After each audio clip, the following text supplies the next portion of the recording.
ॐ श्री नारायण हृदय स्तोत्रम्।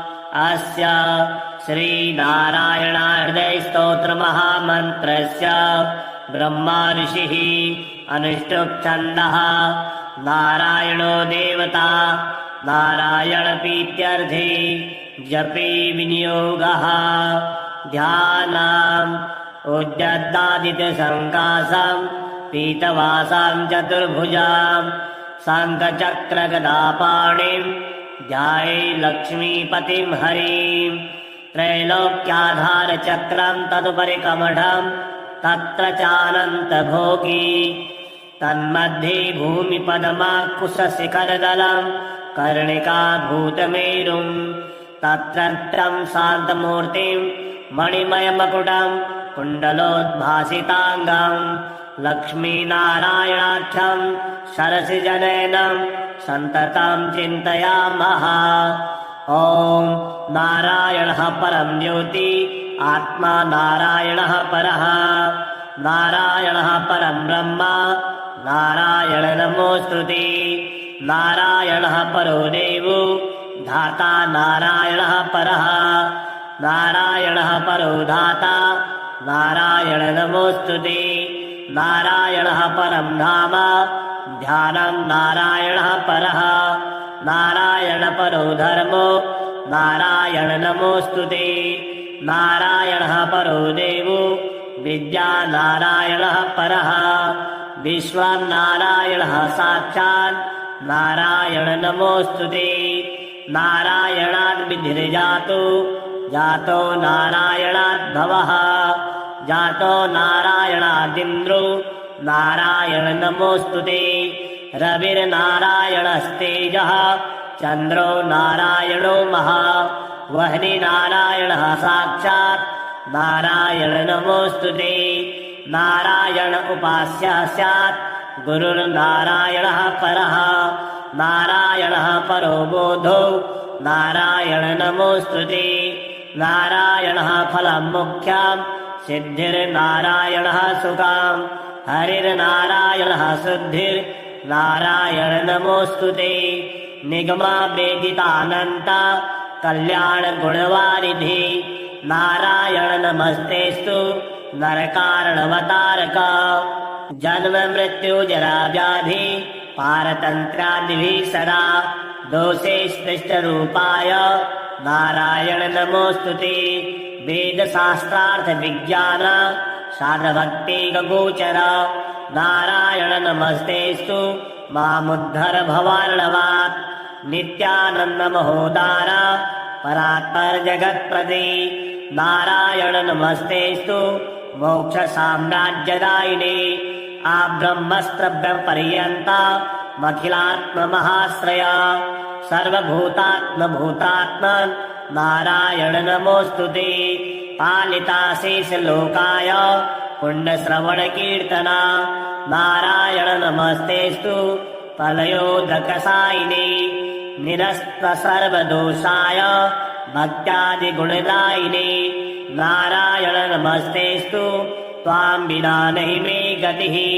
धर्मार्थकाममोक्षाख्या पुरुषार्थप्रदायिने नारायण नमस्तेस्तु पुनस्तेस्तु नमो नमः।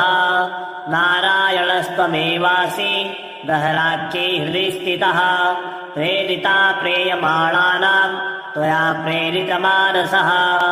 त्वदाज्ञाम् शिरसा कृत्वा भजामि जपपावनाम्। नानोपासनमार्गाणाम् भवकृद्भवबोधकः। भावार्थकृत भवातीतो भवसौख्यप्रदो मम। त्वन्माया मोहितम् विश्वम् त्वयैव परिकल्पिताम्। त्वधिष्ठानान्मात्रेण सा वै सर्वार्थकारिणी। त्वमेव ताम् पुरस्कृत्य मम कामान् समर्थय। अमेतदन्यस्त्रास्ति त्वदन्यन्न हि दैवताम्। त्वदन्यन्न हि जानामि पालकम् पुण्यवर्धनाम्। यावत् संसारिको भावो मनस्थो भावनात्मकः तावत् सिद्धिर्भवेत् साध्या सर्वदा सर्वदा विभो। पापीनामहमेकाग्रो दयालु न त्वमग्रणी।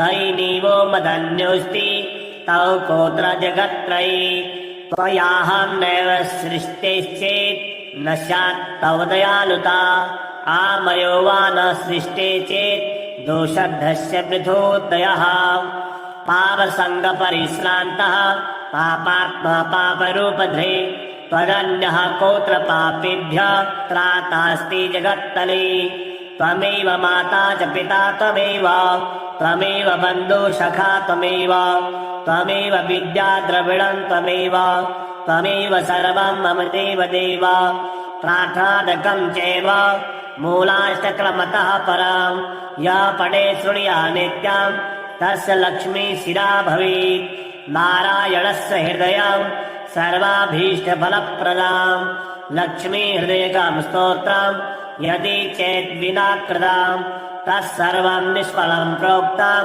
लक्ष्मीः क्रुध्यति सर्वदा एतत् सङ्कलितं स्तोत्रं सर्वाभीष्टफलप्रदां जपेद सङ्कलितं कृत्वा सर्वाभीष्टमवाप्नुयात् नारायणस्य हृदयम् आदौ जपत्वा ततः परां लक्ष्मी हृदयकं स्तोत्रं जपेन्नारायणं पुनर्नारायणं जपत्वा पुनर्लक्ष्मी नुतिं जपेत् तद्बद्धो मादिकं कुर्यात् तत्सङ्कलितं शुभम् एवं मध्ये द्विवारेण जपेत् सङ्कलितं शुभम् लक्ष्मी हृदयके स्तोत्रे सर्वमन्यत् प्रकाशिताम् सर्वान् कामान् वाप्नोति आदिव्याधि भयं हरे गोप्यमेतत् सदा कुर्यात् न सर्वत्र प्रकाशयेत् इति गुह्यतमं शास्त्रं प्रोक्तं ब्रह्मादिभिः पुरा लक्ष्मी हृदय प्रोक्तेन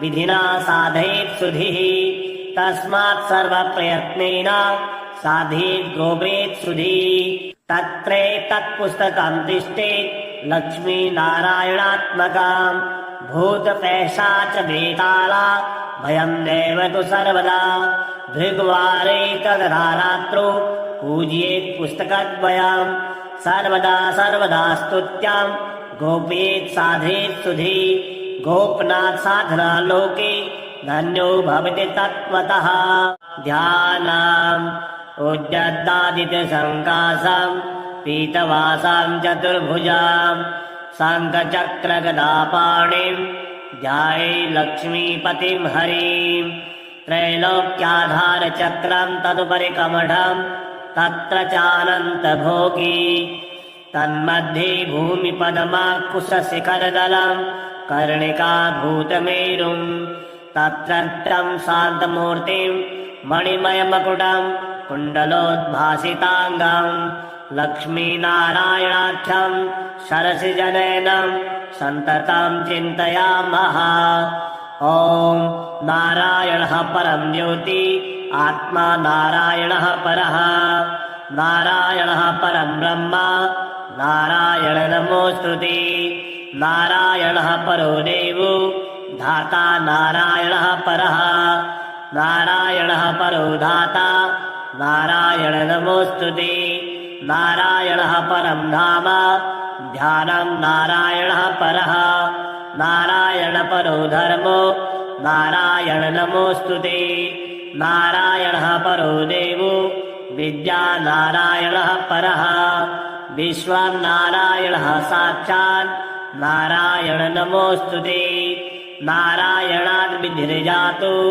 जातो नारायणाद् भवः जातो नारायणादिन्द्रो नारायण नमोऽस्तुते रविर्नारायणस्तेजः चन्द्रो नारायणो महा वह्नि नारायणः साक्षात् नारायण नमोऽस्तुते नारायण उपास्यः स्यात् गुरुर्नारायणः परः नारायणः परो बोधो नारायण नमोऽस्तुते नारायणः फलं मुख्यं सिद्धिर्नारायणः सुखां हरिर्नारायणः शुद्धिर्नारायण नमोऽस्तुते निगमा वेदितानन्ता कल्याणगुणवारिधि नारायण नमस्तेस्तु नरकारणवतारका जन्म मृत्यु जरा व्याधि पारतन्त्रादिभिः सदा दोषे स्पृष्टरूपाय नारायण नमोऽस्तु ते। वेदशास्त्रार्थ विज्ञान साधभक्ति गोचर नारायण नमस्तेस्तु मामुद्धर भवार्णवात्। नित्यानंद महोदार परात्पर जगत्प्रदे नारायण नमस्तेस्तु मोक्ष साम्राज्यदायिने। आब्रह्मस्त्रभ्य पर्यन्ता मखिलात्म महाश्रया सर्वभूतात्म भूतात्मन् नारायण नमोऽस्तु ते। पालिताशेष लोकाय पुण्यश्रवण कीर्तना नारायण नमस्तेस्तु फलयोदकसायिने। निरस्त सर्वदोषाय भक्त्यादिगुणदायिने नारायण नमस्तेस्तु त्वां विना नहि मे गतिः। धर्मार्थ काम मोक्षाख्या पुरुषार्थ प्रदायिने नारायण नमस्तेस्तु पुनस्तेस्तु नमो नमः। नारायणस्त्वमेवासि दहराख्ये हृदि स्थितः। प्रेरिता प्रेयमाणानां त्वया प्रेरितमानसः। त्वदाज्ञां शिरसा कृत्वा भजामि जपपावनां। नानोपासनमार्गाणां भवकृद्भवबोधकः। भावार्थकृत भवातीतो भवसौख्यप्रदो मम। त्वन्माया मोहितं विश्वं त्वयैव परिकल्पितां। त्वधिष्ठानामात्रेण सा वै सर्वार्थकारिणी। त्वमेव तां पुरस्कृत्य मम कामान् समर्थय। अमेतदन्यस्त्रास्ति त्वदन्यन्न हि दैवतां। त्वदन्यन्न हि जानामि पालकं पुण्यवर्धनाम्। यावत् संसारिको भावो मनस्थो भावनात्मकः तावत् सिद्धिर्भवेत् साध्या सर्वदा सर्वदा विभो। पापीनामहमेकाग्रो दयालूनां त्वमग्रणी। दयिनीवो मदन्योऽस्ति तव कोत्र जगत्त्रयी। त्वयाहं नैव सृष्टेश्चेत् न स्यात् तव दयालुता। आमयो वा न सृष्टे चेत् दोषद्धस्य पृथोदयः। पापसङ्गपरिश्रान्तः पापात्मा पापरूपधृ। त्वदन्यः कोत्र पापेभ्यः त्रातास्ति जगत्तले। त्वमेव माता च पिता त्वमेव। त्वमेव बन्धु सखा त्वमेव। त्वमेव विद्या द्रविणं त्वमेव। त्वमेव सर्वं मम देवदेव। प्रार्थनादकं चैव मूलाष्टक्रमतः परं। यः पठे शृणुया नित्यं तस्य लक्ष्मी शिरा भवेत्। नारायणस्य हृदयं सर्वाभीष्टफलप्रदां। लक्ष्मी हृदयकं स्तोत्रं यदि चेत् विना कृतं तत्सर्वं निष्फलं प्रोक्तं। लक्ष्मीः क्रुध्यति सर्वदा। एतत् सङ्कलितं स्तोत्रं सर्वाभीष्टफलप्रदां। जपेद सङ्कलितं कृत्वा सर्वाभीष्टमवाप्नुयात्। नारायणस्य हृदयम् आदौ जपत्वा ततः परं लक्ष्मी हृदयकं स्तोत्रं जपेन्नारायणं पुनः। पुनर्नारायणं जपत्वा पुनर्लक्ष्मी नुतिं जपेत्। तद्बद्धो मादिकं कुर्यात् तत्सङ्कलितं शुभम्। एवं मध्ये द्विवारेण जपेत् सङ्कलितं शुभम्। लक्ष्मी हृदयके स्तोत्रे सर्वमन्यत् प्रकाशिताम्। सर्वान् कामान् वाप्नोति आदिव्याधि भयं हरे। गोप्यमेतत् सदा कुर्यात् न सर्वत्र प्रकाशयेत्। इति गुह्यतमं शास्त्रं प्रोक्तं ब्रह्मादिभिः पुरा। लक्ष्मी हृदय प्रोक्तेन विधिना साधयेत् सुधिः। तस्मात् सर्वप्रयत्नेन साधयेत् गोपेत् सुधिः। तत्रैतत्पुस्तकं तिष्ठेत् लक्ष्मी नारायणात्मकम्। भूतपैशाच वेताला भयं नैव तु सर्वदा। भृग्वारे तदा रात्रौ पूजयेत् पुस्तकद्वयम्। सर्वदा सर्वदा स्तुत्यां गोपेत् साधयेत् सुधि। गोपनाथ साधना लोके धन्यो भवति तत्त्वतः। ध्यानम् उद्यद्दादित्यसङ्कासं पीतवासां चतुर्भुजां शङ्खचक्रगदापाणिं ध्याये लक्ष्मीपतिं हरिं। त्रैलोक्याधारचक्रं तदुपरि कमठं तत्र चानन्तभोगी। तन्मध्ये भूमिपदमाकुशशिखरदलं कर्णिकाभूतमेरुं। तत्रत्यं शान्तमूर्तिं मणिमयमकुटं कुण्डलोद्भासिताङ्गं लक्ष्मीनारायणाख्यं सरसिजनयनं सन्ततं चिन्तयामः। ॐ नारायणः परं ज्योति आत्मा नारायणः परः। नारायणः परं ब्रह्म नारायण नमोऽस्तुते। नारायणः परो देवो धाता नारायणः परः। नारायणः परो धाता नारायण नमोऽस्तुते। नारायणः परं धाम ध्यानं नारायणः परः। नारायण परो धर्मो नारायण नमोऽस्तुते। नारायणः परो देवो विद्या नारायणः परः। विश्वं नारायणः साक्षात् नारायण नमोऽस्तुते। नारायणाद् विधिर्जातो जातो नारायणाद् भवः। जातो नारायणादिन्द्रो नारायण नमोऽस्तुते।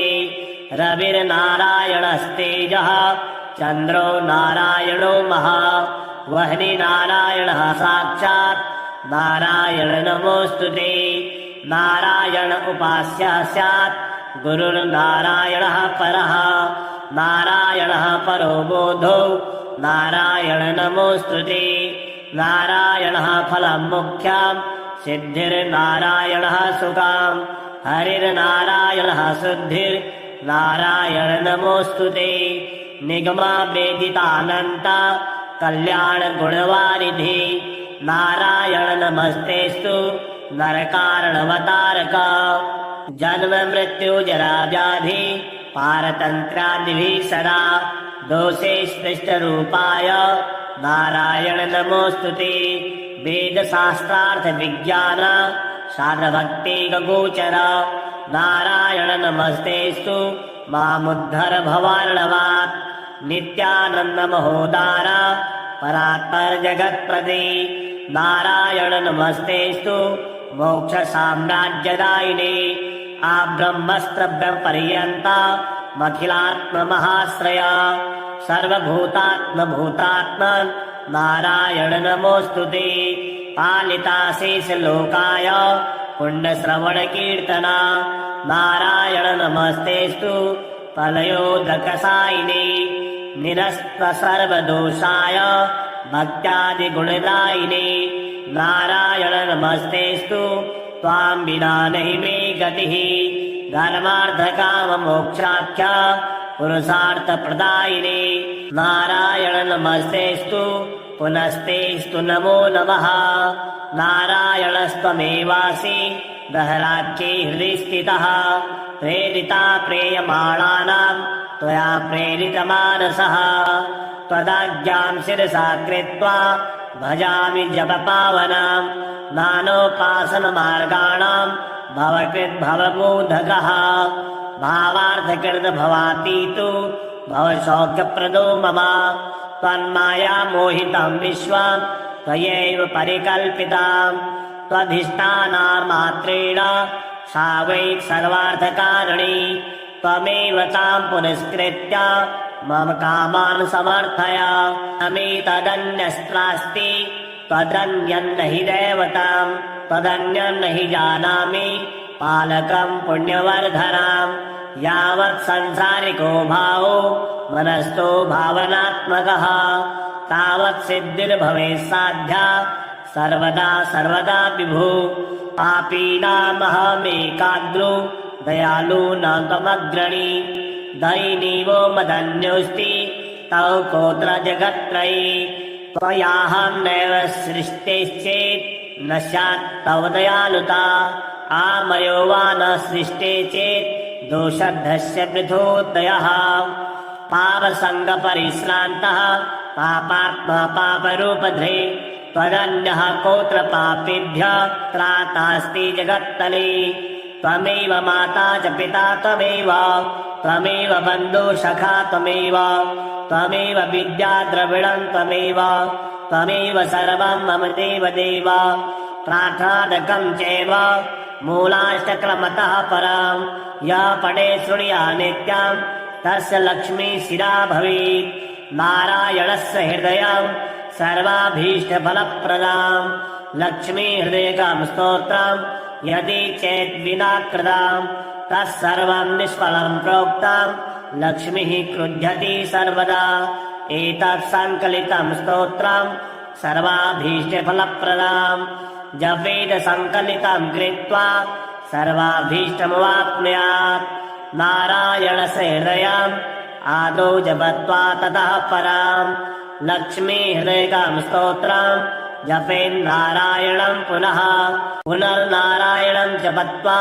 पुनर्लक्ष्मी नुतिं जपेत् तद्वद्धोमादिकं कुर्यात् तत्सङ्कलितं शुभम् एवं मध्ये द्विवारेण जपेत् सङ्कलितं शुभम् लक्ष्मी हृदयके स्तोत्रे सर्वमन्यत् प्रकाशिताम् सर्वान् कामान् वाप्नोति आदिव्याधि भयं हरे गोप्यमेतत् सदा कुर्यात् न सर्वत्र प्रकाशयेत् इति गुह्यतमं शास्त्रं प्रोक्तं ब्रह्मादिभिः पुरा लक्ष्मी हृदय प्रोक्तेन विधिना साधयेत् सुधिः तस्मात् सर्वप्रयत्नेन साधयेत् गोपेत् सुधिः तत्पुस्तकं तिष्ठेत् लक्ष्मी नारायणात्मकम् भूतपैशाच बेताला भयं नैव तु सर्वदा भृग्वारे तदरात्रो पूजयेत् पुस्तकद्वयं सर्वदा स्तुत्यां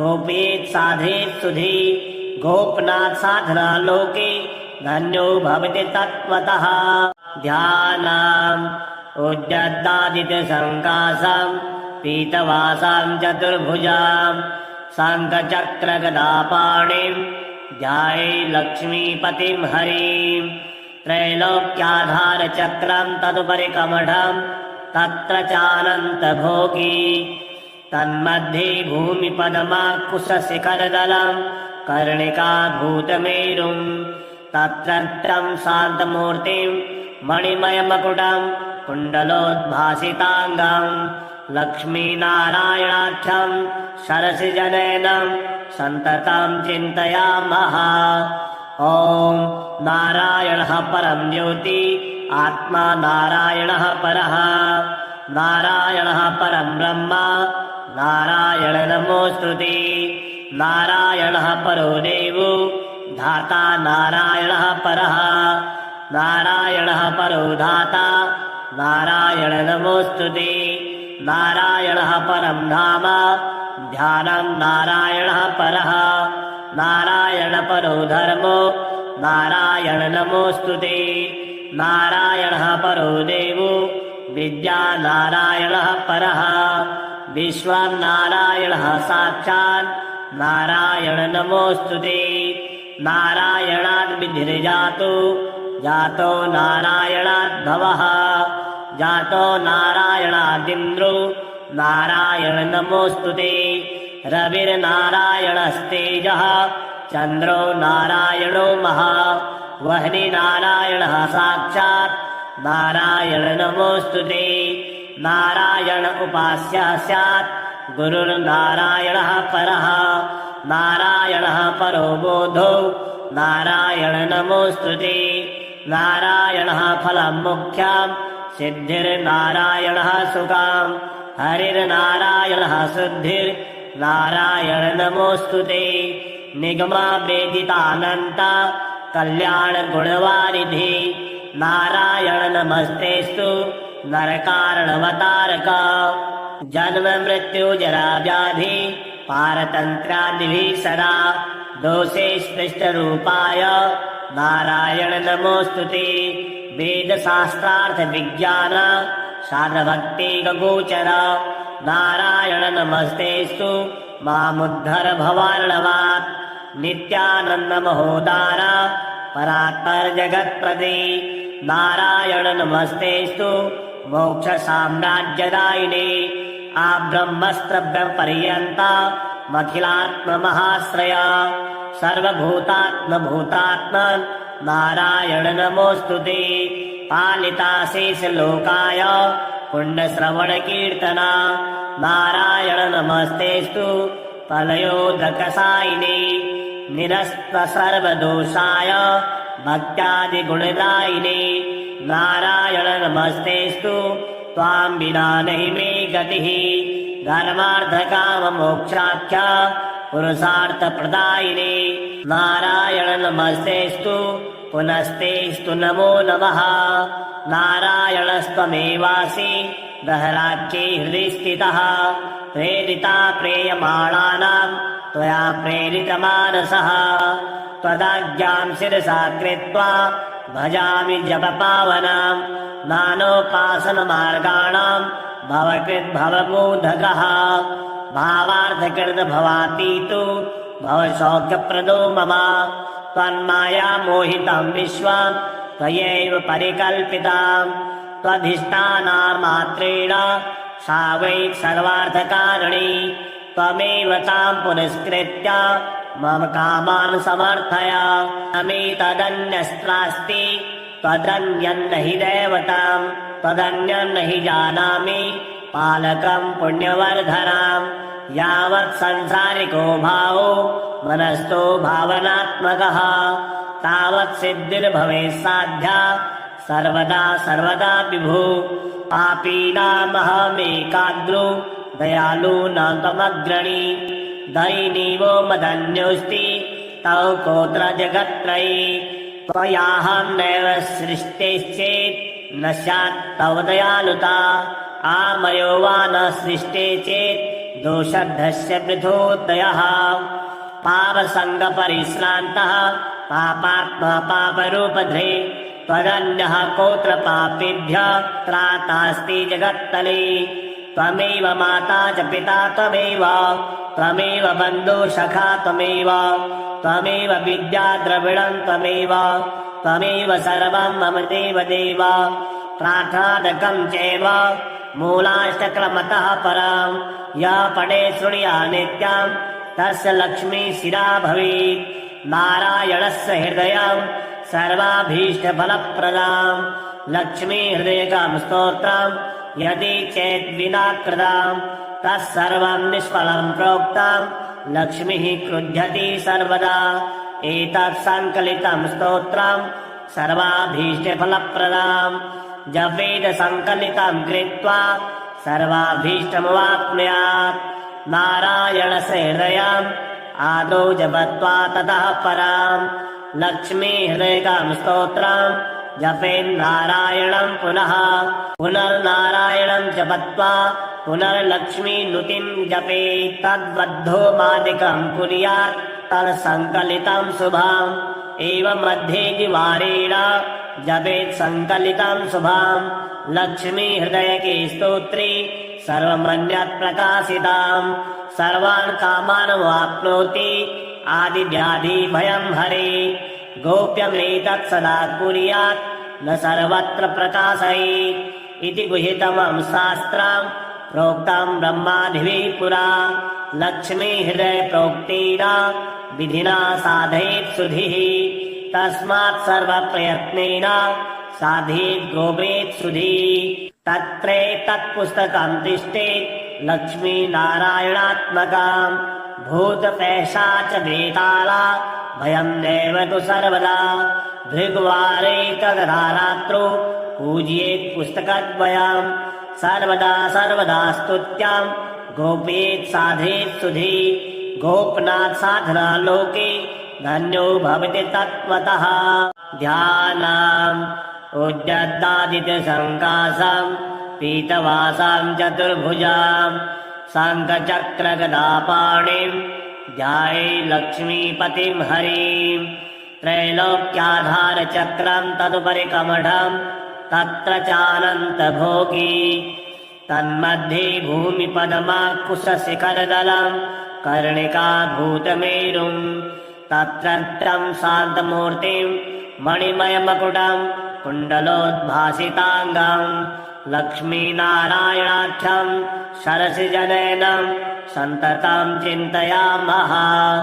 ॐ नारायणः परं ज्योति आत्मा नारायणः परः नारायणः परं ब्रह्म नारायण नमोऽस्तुते नारायणः परो देवो धाता नारायणः परः नारायणः परो धाता नारायण नमोऽस्तुते नारायणः परं धाम ध्यानं नारायणः परः नारायण परो धर्मो नारायण नमोऽस्तुते नारायणः परो देवो विद्या नारायणः परः विश्वं नारायणः साक्षात् नारायण नमोऽस्तुते नारायणाद् विधिर्जातो जातो नारायणाद् भवः जातो नारायणादिन्द्रो नारायण नमोऽस्तुते रविर्नारायणस्तेजः चन्द्रो नारायणो महा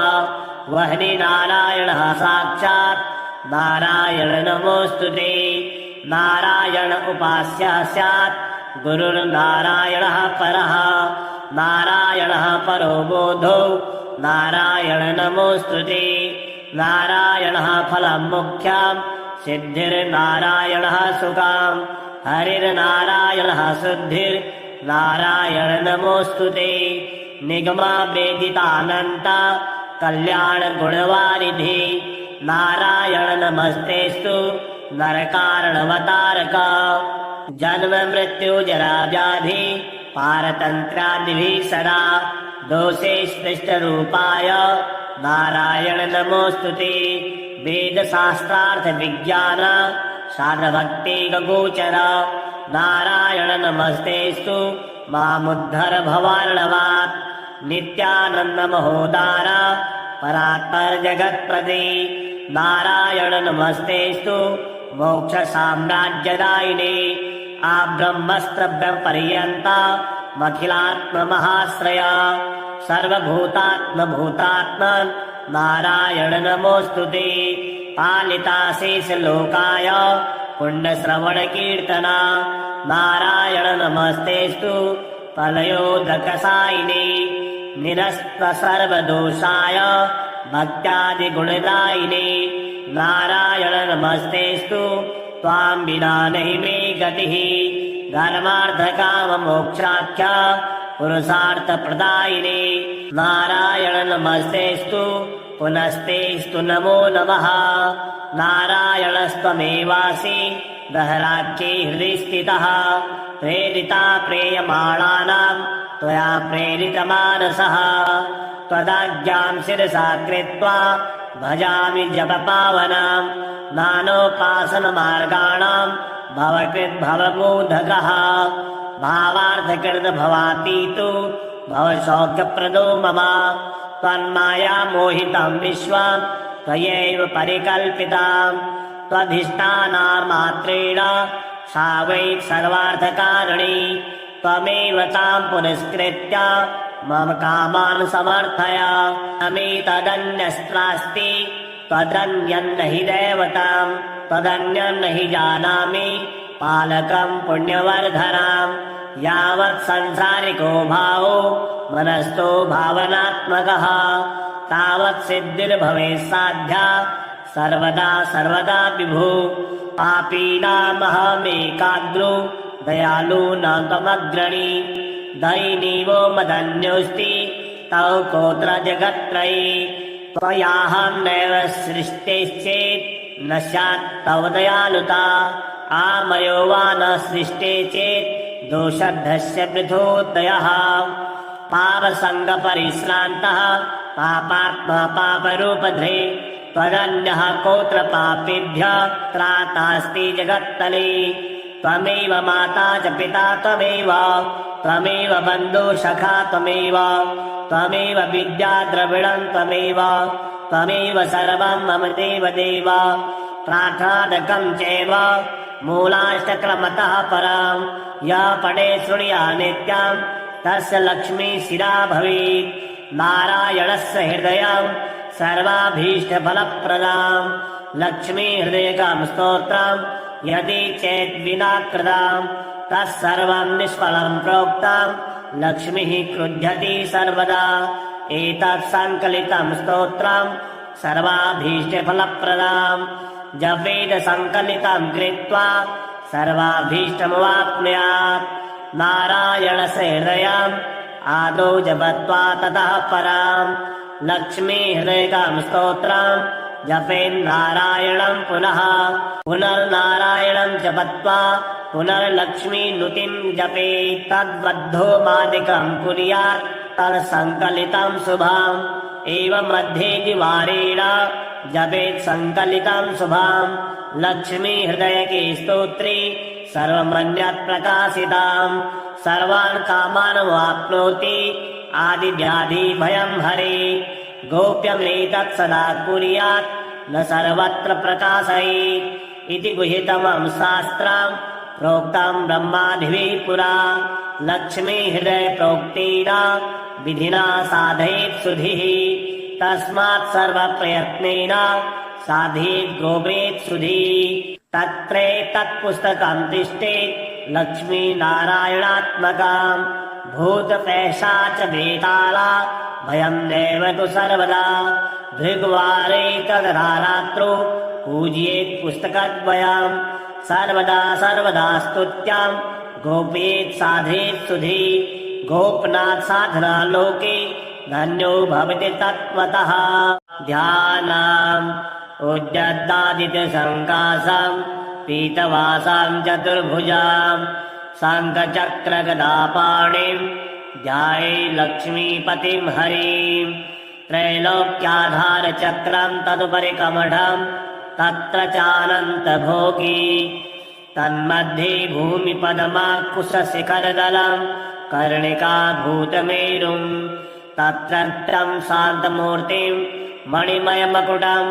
कुण्डलोद्भासिताङ्गम् लक्ष्मीनारायणाख्यम् सरसिजनयनम् सन्ततं चिन्तयामः ॐ नारायणः परं ज्योति आत्मा नारायणः परः नारायणः परं ब्रह्म नारायण नमोऽस्तुते नारायणः परो देवो धाता नारायणः परः नारायणः परो धाता नारायण नमोऽस्तुते नारायणः परं धाम ध्यानं नारायणः परः नारायण परो धर्मो नारायण नमोऽस्तुते नारायणः परो देवो विद्या नारायणः परः विश्वं नारायणः साक्षात् नारायण नमोऽस्तुते नारायणाद् विधिर्जातो जातो नारायणाद् भवः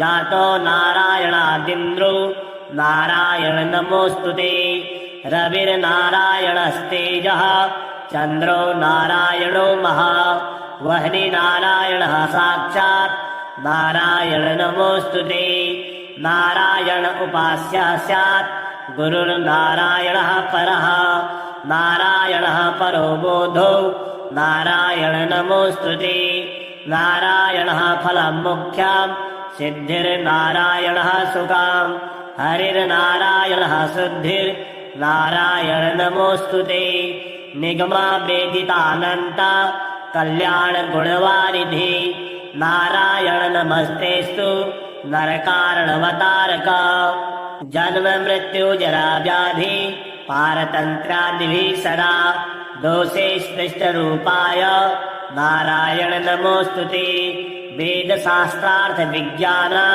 साधभक्ति गोचर नारायण नमस्तेस्तु मामुद्धर भवार्णवात् नित्यानन्द महोदार परात्पर जगत्प्रदे नारायण नमस्तेस्तु मोक्ष साम्राज्यदायिने आब्रह्मस्त्रभ्य पर्यन्ता मखिलात्म महाश्रय सर्वभूतात्मभूतात्मन् नारायण नमोऽस्तुते पालिताशेष लोकाय पुण्यश्रवण कीर्तना नारायण नमस्तेस्तु फलयोदकसायिने निरस्त सर्वदोषाय भक्त्यादिगुणदायिने नारायण नमस्तेस्तु त्वां विना नहि मे गतिः धर्मार्थकाममोक्षाख्या पुरुषार्थप्रदायिने नारायण नमस्तेस्तु पुनस्तेस्तु नमो नमः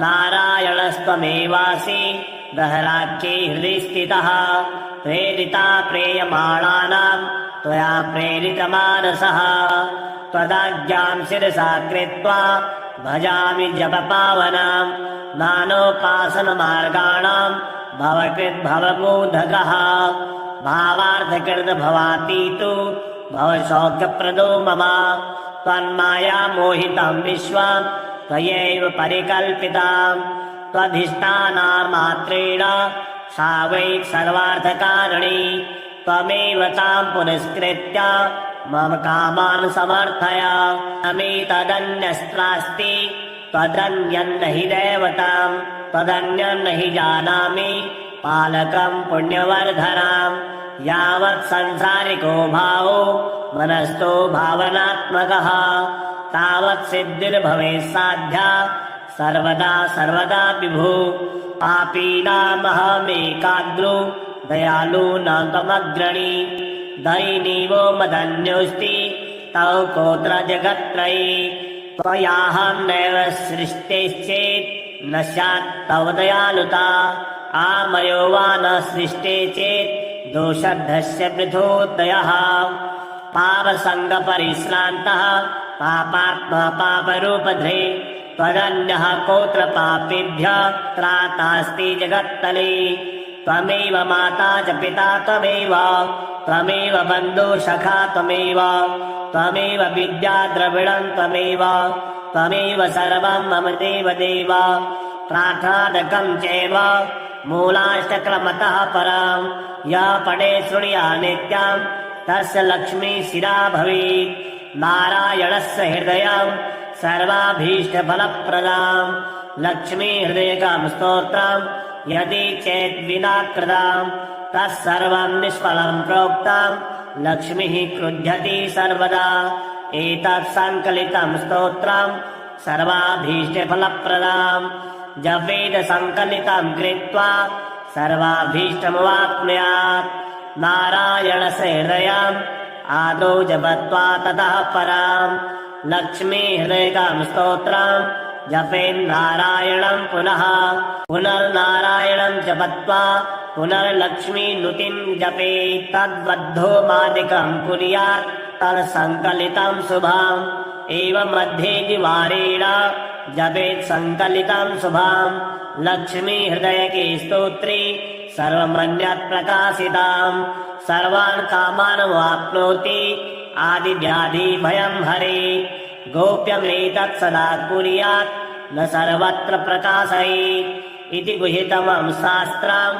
प्रोक्तं ब्रह्मादिभिः पुरा लक्ष्मी हृदय प्रोक्तेन विधिना साधयेत् सुधिः तस्मात् सर्वप्रयत्नेन साधयेत् गोपेत् सुधिः तत्पुस्तकं तिष्ठेत् लक्ष्मीनारायणात्मकम् भूतपैशाच वेताला भयं नैव तु सर्वदा भृग्वारे तदरात्रो पूजयेत् पुस्तकद्वयम् सर्वदा सर्वदा स्तुत्यां गोपेत् साधयेत् सुधि गोपनाथ साधना लोके धन्यो भवति तत्त्वतः ध्यानम् उद्यद्दादित्यसङ्कासं पीतवासां चतुर्भुजां शङ्खचक्रगदापाणिं ध्याये लक्ष्मीपतिं हरिं त्रैलोक्याधारचक्रं तदुपरि कमठं तत्र चानन्तभोगी तन्मध्ये भूमिपदमाकुशशिखरदलं कर्णिकाभूतमेरुं तत्रत्यं शान्तमूर्तिं मणिमयमकुटं कुण्डलोद्भासिताङ्गं लक्ष्मीनारायणाख्यं सरसिजनेन सन्ततं चिन्तयामः ॐ नारायणः परं ज्योति आत्मा नारायणः परः नारायणः परं ब्रह्म नारायण नमोऽस्तुते नारायणः परो देवो धाता नारायणः परः नारायणः परो धाता नारायण नमोऽस्तुते नारायणः परं धाम ध्यानं नारायणः परः नारायण परो धर्मो नारायण नमोऽस्तुते नारायणः परो देवो विद्या नारायणः परः विश्वं नारायणः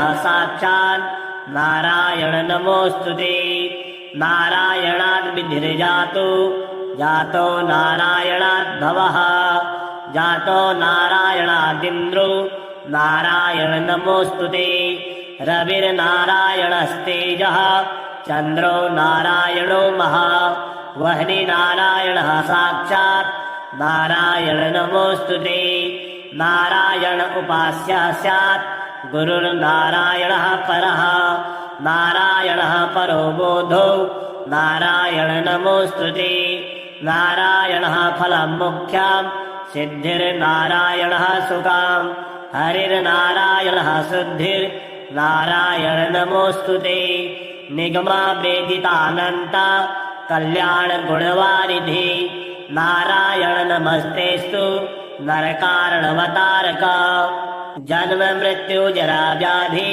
पारतन्त्रादिभिः सदा दोषे स्पृष्टरूपाय नारायण नमोऽस्तुते वेदशास्त्रार्थ विज्ञान साधभक्तिगोचर नारायण नमस्तेस्तु मामुद्धर भवार्णवात् नित्यानन्दमहोदार परात्पर जगत्प्रदे नारायण नमस्तेस्तु मोक्षसाम्राज्यदायिने आब्रह्मस्त्रब्रह्मपर्यन्ता मखिलात्ममहाश्रया सर्वभूतात्मभूतात्मन् नारायण नमोऽस्तुते पालिता शेषलोकाय पुण्यश्रवणकीर्तना नारायण नमस्तेस्तु फलयोदकसायिने निरस्त सर्वदोषाय भक्त्यादिगुणदायिने नारायण नमस्तेस्तु त्वां विना नहि मे गतिः धर्मार्थकाममोक्षाख्या पुरुषार्थप्रदायिने नारायण नमस्तेस्तु पुनस्तेस्तु नमो नमः नारायणस्त्वमेवासि दहराख्ये हृदि स्थितः प्रेरिता प्रेयमाणानां त्वया प्रेरितमानसः त्वदाज्ञां शिरसा कृत्वा भजामि जपपावनां नानोपासनमार्गाणां भवकृद्भवबोधकः भावार्थकृत भवातीतो भवसौख्यप्रदो मम त्वन्माया मोहितं विश्वं त्वयैव परिकल्पितां त्वधिष्ठानामात्रेण सा वै सर्वार्थकारिणी त्वमेव तां पुरस्कृत्य मम कामान् समर्थय अमेतदन्यस्त्रास्ति त्वदन्यन्न हि दैवतां त्वदन्यन्न हि जानामि पालकं पुण्यवर्धनां यावत् संसारिको भावो मनस्थो भावनात्मकः तावत् सिद्धिर्भवेत् साध्या सर्वदा सर्वदा विभो पापीनामहमेकाग्रो दयालूनां त्वमग्रणी दयिनीवो मदन्योऽस्ति तव कोत्र जगत्त्रयी त्वयाहं नैव सृष्टेश्चेत् न स्यात् तव दयालुता आमयो वा न सृष्टे चेत् दोषद्धस्य पृथोदयः पापसङ्गपरिश्रान्तः पापात्मा पापरूपधृ त्वदन्यः कोत्र पापेभ्यः त्रातास्ति जगत्तले त्वमेव माता च पिता त्वमेव त्वमेव बन्धु सखा त्वमेव त्वमेव विद्या द्रविणं त्वमेव त्वमेव सर्वं मम देव देव प्रार्थनादकं चैव मूलाष्टक्रमतः परं यः पठे शृणुया नित्यं तस्य लक्ष्मी शिरा भवेत् नारायणस्य हृदयं सर्वाभीष्टफलप्रदां लक्ष्मी हृदयकं स्तोत्रं यदि चेत् विना कृतं तत्सर्वं निष्फलं प्रोक्तं लक्ष्मीः क्रुध्यति सर्वदा एतत् सङ्कलितं स्तोत्रं सर्वाभीष्टफलप्रदां जपेद सङ्कलितं कृत्वा सर्वाभीष्टमवाप्नुयात् नारायणस्य हृदयम् आदौ जपत्वा ततः परां लक्ष्मी हृदयकं स्तोत्रं जपेन्नारायणं पुनः पुनर्नारायणं जपत्वा पुनर्लक्ष्मी नुतिं जपेत् तद्बद्धो मादिकं कुर्यात् तत्सङ्कलितं शुभम् एवं मध्ये द्विवारेण जपेत् सङ्कलितं शुभाम् लक्ष्मी हृदयके स्तोत्रे सर्वमन्यत् प्रकाशिताम् सर्वान् कामान् वाप्नोति आदिव्याधि भयं हरे गोप्यमेतत् सदा कुर्यात् न सर्वत्र प्रकाशयेत् इति गुह्यतमं शास्त्रम् प्रोक्तं ब्रह्मादिभिः पुरा लक्ष्मी हृदय प्रोक्तेन विधिना साधयेत् सुधिः तस्मात् सर्वप्रयत्नेन साधयेत् गोपेत् सुधिः तत्पुस्तकं तिष्ठेत् लक्ष्मी नारायणात्मकम् भूतपैशाच वेताला भयं नैव तु सर्वदा भृगुवारे तदा रात्रौ पूजयेत् पुस्तकद्वयम् सर्वदा स्तुत्यां गोपेत् साधयेत् सुधि गोपनाथ साधना लोके धन्यो भवति तत्त्वतः।